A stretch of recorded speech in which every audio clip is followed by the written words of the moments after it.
अरे लक्ष्मी बेटी, ये कैसे दिन आ गए। मुझे तो विश्वास ही नहीं होता है कि तेरा भाई मल्लू अपने माता पिता के साथ ऐसा करेगा। उसकी परवरिश में ऐसी क्या कमी रह गई। अब दुखी मत होइए पिताजी, ये सब आपके कारण हुआ। माँ के इतने बार मना करने के बाद तुमने उसे शहर पढ़ने को भेजा। ना वो शहर जाता, ना वो डकैत बनता। नहीं लक्ष्मी बेटी, नहीं, मैंने तो उसे शहर पढ़ने भेजा था। मैंने सोचा कि वो पढ़ लिख कर एक बड़ा अफसर बनेगा। लोगों के घरों में डाके डालने लगा। यह खबर सुनते ही तेरी माँ मुझे इस दुनिया में अकेला छोड़ गई। जो होना था वो हो गया घर में। अब एक अनाज का दाना भी नहीं है। ये बात आप अच्छे से जानते हो। आज का तो जैसे तैसे हो जाएगा, मगर फिर कल का क्या होगा, ये सब मेरी समझ से बाहर है। अब मुझे लगता है कि घर घर जाकर भीख मांगनी पड़ेगी। पिताजी, यह दिन देखने से पहले अच्छा है मैं मर जाऊं पिताजी। आप इस गांव के सरपंच थे, ऐसे में आप घर घर जाकर भिक्षा मांगेंगे, वो भी थोड़े से अनाज के लिए। अरे बेटी, मैंने जितनी गांव के सरपंच बनकर इज्जत कमाई थी, वो सारी की सारी इज्जत तेरे भाई मल्लू ने मिट्टी में मिला दी। यहाँ तक गांव वालों ने तो हम दोनों को गांव से बाहर निकाल दिया। ऐसे में मुझे भीख भी कौन देगा बेटी। पिताजी, आप चिंता मत करिए, मैं जमींदार के घर पर झाड़ू पोछा का काम कर लूंगी, वो तो मुझे काम पर रख लेगा। नहीं बेटी, इस बारे में सोचना भी मत। नहीं खाने पर भूखे मर जाएंगे, लेकिन तू किसी के घर पर जाकर काम नहीं करेगी। अच्छा, ठीक है पिताजी, आप जो कहेंगे वही होगा। कल से हम बिना खाए रहेंगे, ऐसे ही मर जाएंगे, बाकी सब भगवान के ऊपर छोड़ देते हैं। बिल्कुल सही कहा लक्ष्मी बेटी, तूने बिल्कुल सही कहा। अगर भगवान हमें जीवन देना चाहता है तो वही खाना भी देगा, वरना हमें मृत्यु दे देगा। मगर आज घर में जितना भी चावल है उसकी खिचड़ी पकाकर खा लेते हैं। कल किसने देखा। आप यहाँ रुकिए, मैं अभी जाकर खिचड़ी पकाकर लाती हूँ। पता नहीं मैंने ऐसे क्या पाप किए जो मुझे ऐसा बेटा मिला। इस उम्र में मैं कहाँ जाऊँगा। लगता है कि यही मेरे भाग्य में लिखा हुआ है। पिताजी, गरम गरम खिचड़ी आप खाएंगे तो आपकी सर्दी भी सही हो जाएगी। अरे नहीं नहीं बेटी, वो सब ठीक है। बेटी, आज मैं और तुम एक साथ ही खाएंगे।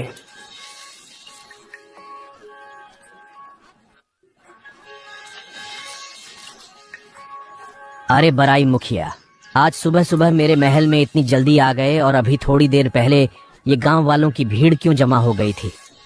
अरे जमींदार बाबू, उसी के सिलसिले में मुझे तुमसे बात करनी है, इसलिए आज मैं महल जल्दी आया हूँ। अच्छा, तो फिर चलो अंदर चलकर बात करते हैं।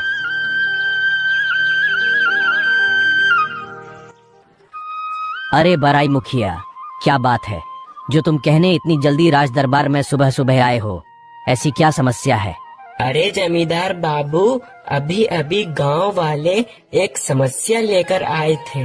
वो सभी गांव निवासी कह रहे थे कि इस गांव के मोड़ पर जो एक अनार का पेड़ है, उस अनार के पेड़ पर एक भूत ने अपना घर बना लिया। वो भूत ऐसा वैसा भूत नहीं है, वो एक ब्रह्मदत्त भूत है। क्या बोल रहे हो मुखिया जी, मेरे राज्य में भूत, वो भी ब्रह्मदत्त भूत। ये मेरे समझ के बाहर है। नहीं, मुझे इस बात पर विश्वास नहीं है।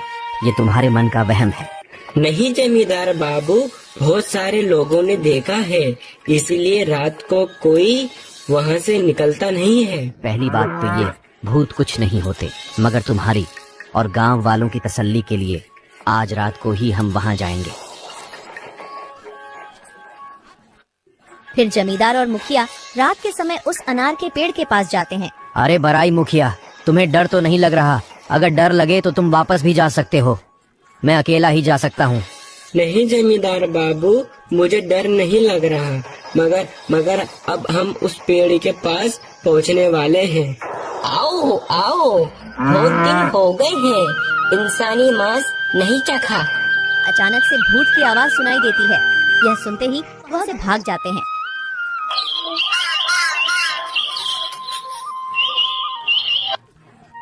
अरे बाप रे, हम दोनों बाल बाल बचे।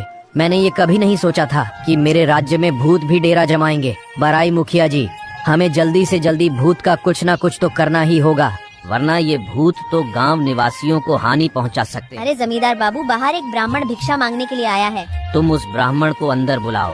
ठीक है, मैं बुलाती हूँ। आज एक और आधा दिन हो गया है बिगर खाए। अगर आज कोई अपन दोनों की खबर लेता तो उसे बिल्कुल पता चल जाता कि ये दोनों भूखे हैं। पिताजी, मुझे तो नहीं लग रहा कि कोई हमारी खबर लेने यहाँ तक आएगा। अरे बेटी, हमें यहाँ देखने कौन आएगा? अगर इन गांव वालों के दिल में जरा सी भी दया होती तो हमें गांव से बाहर नहीं निकालते। अरे मक्सी ब्राह्मण, तुम्हारे जैसे पंडित होने के बाद भी हमारे गांव में भूत ने डेरा जमा रखा है। तुम कैसे पंडित हो? जमींदार की बात सुनकर बाबा कहते हैं, अरे जमींदार बाबू, भूत भगाने के तो अनेक उपाय हैं, मगर कोई है जो उन उपायों को कर सकता है। ये लाल कपड़ा, अगर कोई इस लाल कपड़े को वो अनार के पेड़ से बांध देता है तो भूत वहाँ से भाग जाएंगे। मगर कौन है वो जो अपनी जान पर खेलकर अनार के पेड़ पर ये लाल कपड़ा बांध सकता है? इस बारे में हम कुछ नहीं जानते। हमारे राज्य में कोई न कोई तो ऐसा होगा जो अधिक तंगी और गरीबी से परेशान होगा। वो इस काम के लिए तैयार हो सकता है। हम उसे 10 बीघा जमीन और कुछ सोने की मोहरें देंगे। ये खबर पूरे गांव में फैला दो। सुनो सुनो सुनो, हमारे जमींदार बाबू भानु प्रताप जी ने घोषणा की है, जो कोई भी व्यक्ति रात के 3 बजे गांव के मोड़ पर अनार के पेड़ पर एक लाल कपड़ा बांधना है, जो कोई भी इस काम को करेगा उसे जमींदार बाबू 10 बीघा जमीन और कुछ सोने की मोहरें देंगे। सुनो सुनो। अरे पिताजी, ये आवाज किसकी है? कौन इतने जोर से चिल्ला रहा है? पिताजी, आप कहाँ चल दिए? सुना नहीं क्या बेटी? पेड़ पर एक लाल कपड़ा बांधने पर 10 बीघा जमीन और कुछ सोने की मोहरें मिलेगी। आपका भूखे रह रहकर आपका दिमाग खराब हो गया है। वो अनार के पेड़ पर भूत रहता है, वहाँ गए तो आप मर जाओगे। मुझे नहीं पता, मैं तुम्हें वहाँ नहीं जाने दूंगी। अरे बेटी, मैं अगर यहाँ बैठा रहा तो भूख से मर जाऊंगा। इससे अच्छा है कि मैं एक बार अपने भाग्य को आजमाता हूँ। हे भगवान, दया करो प्रभु, दया करो। फिर हरिया बाबा राजा के दरबार की ओर चल देते हैं। जमींदार, मैं वो पेड़ पर लाल कपड़ा बांधने के लिए तैयार हूँ। ठीक है, ये लो कपड़ा, मगर संभाल कर बांधना। अगर जिंदा बचे तो 10 बीघा जमीन और सोने की मोहरें तुम्हारा इंतजार कर रही होगी। वो लाल कपड़ा लेकर रात के 3 बजे वो अनार के पेड़ के पास जाने लगते हैं। अरे भगवान, बहुत डर लग रहा है। अगर मुझे कुछ हो गया तो मेरी बेटी तो यूं ही मर जाएगी। अरे ये तो वही पेड़ है। अरे बाप रे बाप, भूत! अरे तुम्हारी इतनी हिम्मत कि तुम मुझे मेरे ही घर से भगाना चाहते हो? मुझे माफ कर दीजिए, मैं बेकसूर हूँ। मैं अपनी गरीबी का मारा हुआ हूँ। मेरे घर में अन्न का एक दाना तक नहीं है। जमींदार ने कहा, अगर कोई व्यक्ति इस पेड़ पर लाल कपड़ा बांध देता है तो उसे 10 बीघा जमीन और कुछ सोने की मोहरें दी जाएगी। अरे कुछ पैसों के लालच में तुम्हें अपनी जान की परवाह नहीं है। घर में मेरी बेटी भूख के मारे जूझ रही है। मुझे अपनी जान की कोई परवाह नहीं है। मैं उसे कहकर आया हूँ कि मुझे घर पर भूखे वैसे भी मरना है और अगर ब्रह्मदत्त भूत के हाथों से भी मरना है। हरिया बाबा की बातें सुनकर भूत को दया आ जाती है। ठीक है, तुम जो चाहते हो वैसा ही होगा। भूत वो कपड़ा हरिया बाबा से ले लेता है। अब तुम यहाँ से जा सकते हो।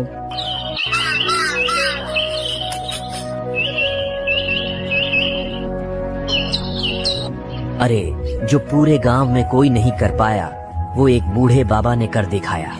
तुम उसे अभी भी राज दरबार में बुलाओ। हरिया को जमींदार ने अपने महल पर बुलाया। ये लो तुम्हारा पुरस्कार, 10 बीघा जमीन और सोने की मोहरें। हमने 10 बीघा जमीन तुम्हारे नाम कर दी है। अब तुम जाकर उस खेत पर खेती कर सकते हो। आपका बहुत बहुत शुक्रिया जमींदार। हरिया खुशी खुशी अपने घर की ओर जाता है।